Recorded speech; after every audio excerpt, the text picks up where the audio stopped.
I want to go to the economy now, and who better to talk to than the economics editor of The Australian, my good mate Adam Creighton. He joins me now live from News Corp headquarters in Surrey Hills. Adam, first up, the Prime Minister talking last night about something that I think would be close to your heart, that is getting rid of red and green tape. Now, it's good to talk about this stuff to try and make investment and development easier in this country, but is there any sign, is there any real clear pathway to actually get something done? Well, certainly so far it is just talk. There's been studies recently that have actually shown that pretty much every year of the coalition, the level of regulation in Australia has actually increased, except for a short-lived downward blip under the Abbott government back in 2014. So it's quite a task ahead for the government there. The good thing, I suppose, is that they've singled out some very specific areas, food manufacturing and sole traders in terms of hiring their first employees. So I think the fact that they've been so specific means that they'll have to follow through. Yeah, going back before he was Treasurer, Josh Frydenberg had a job where he'd do these... a day in Parliament was spent just to getting rid of superfluous legislation. They could do with having that every year, surely. Yeah, they certainly could, and actually that policy worked. As I say, in 2014, I think there was something like a 5% drop in the level of regulation, but the government basically dropped the ball on it, and I think privately they would admit that. So we just have to hope and wait and see. Yeah, no, it's definitely a good intent, and let's hope they have some success there. But as I'm about to discuss with Aboriginal Affairs Minister Ken Wyatt, you have red tape and green tape at all three levels of the Australian government, local, state and federal. And there was a report earlier this week that, I'm not certain whether you wrote it or not, you certainly would have noticed it, and that is, it showed that in the two state Labor governments, the big state Labor governments in Victoria and Queensland, they've added an extra $15 billion worth of annual spending on public servants. They're just choking up the system with more and more public servants. Yeah, certainly it's extraordinary. And I did write that story, I can say. Look, the two states hired 100,000 extra people in the space of 5 years, which is extraordinary. Just repeat that, Adam. 100,000 extra staff.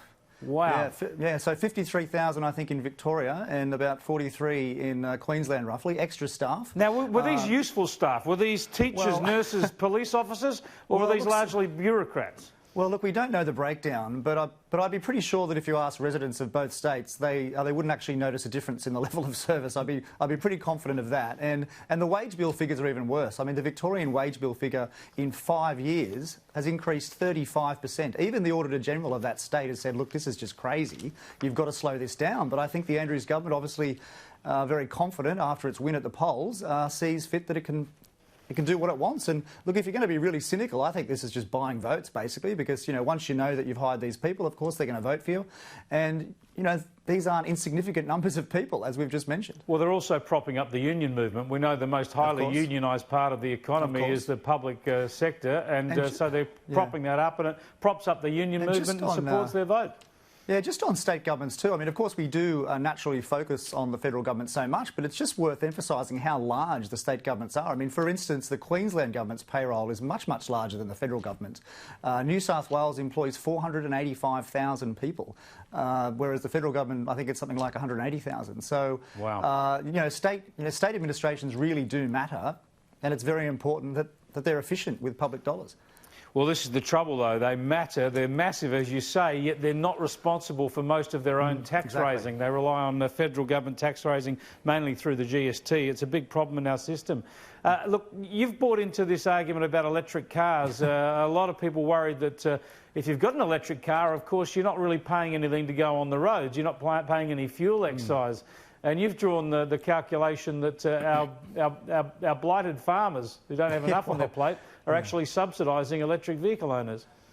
Well, look, not just farmers, but basically everyone that drives long haul a lot using petrol cars is effectively subsidising electric car drivers because they don't pay fuel excise. And I think it's a very reasonable proposition that we should shift away from a fuel excise-based system to something that relates to the distance travelled. And so that's the proposal here, that basically electric vehicles in the first instance, be subject to a road user charge of something like 4 or 5 cents a kilometre.